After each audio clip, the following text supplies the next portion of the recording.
antes da gente começar a intensificar o uso da agricultura, enquanto nós, como seres humanos, éramos coletores e caçadores, nós tínhamos mais ou menos a distribuição da natureza nesse formato aqui. Se a gente incluir a distribuição do uso da terra, era isso que a gente encontrava, quase 57% de floresta e 42% ali de capim ou vegetação nativa na forma de gramínea.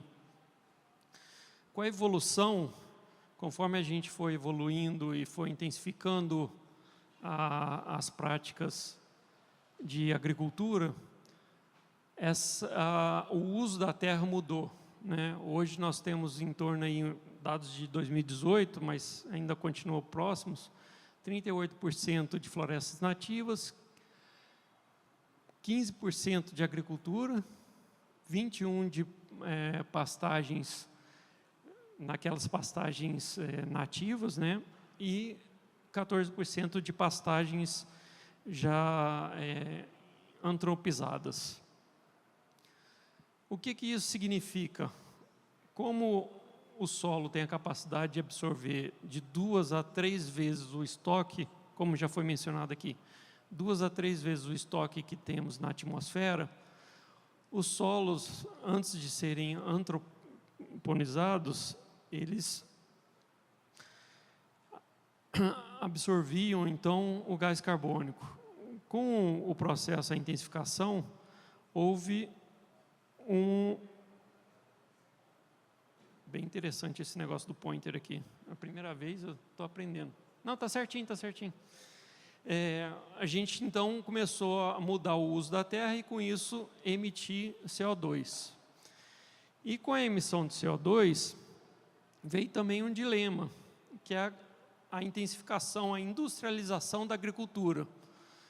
Com as práticas da Revolução Verde, nós percebemos que 95% do nosso alimento vem de uma camada de 12 a 25 centímetros de solo. Ou seja, a gente precisa de uma cobertura do solo. Qual que é o problema? Que se a gente não cuidar dessa cobertura, ela desaparece. E hoje, infelizmente, nós perdemos 360 vezes mais solo do que somos capazes de repor. Isso é um dado alarmante. Alarmante por quê? É como se a gente estivesse tirando dinheiro da poupança. Uma hora vai faltar. E, para agravar ainda mais, temos quase 54% de áreas já em algum estágio de degradação.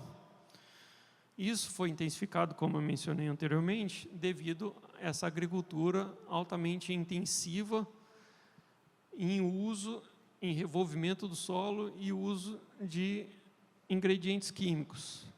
Então, ao intensificar a parte mecânica, ao revolver o solo, eu promovo a oxidação, eu desagrego. A gente ouviu aqui uma palestra sobre a importância da agregação do solo. Eu desagrego esse solo, eu destruo a biologia que está sendo construída nesse solo. E a gente tem evidências científicas que mudam, com esse manejo ultra intensivo, a gente muda a biologia desse solo. Não só muda a biologia desse solo, como também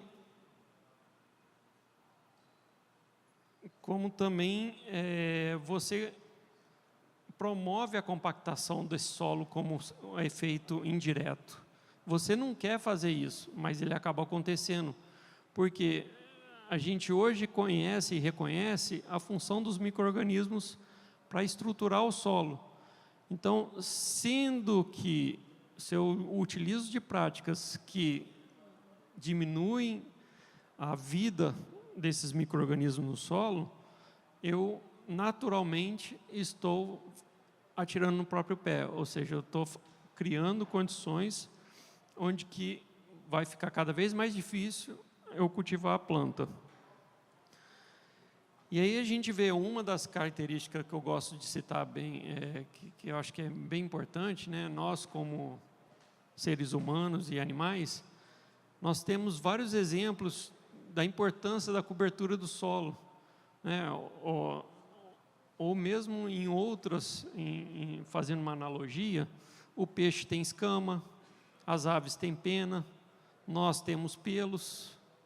O solo também precisa de uma cobertura. E essa cobertura não é capricho, é porque ela protege a vida que está logo naqueles 5 primeiros centímetros de solo,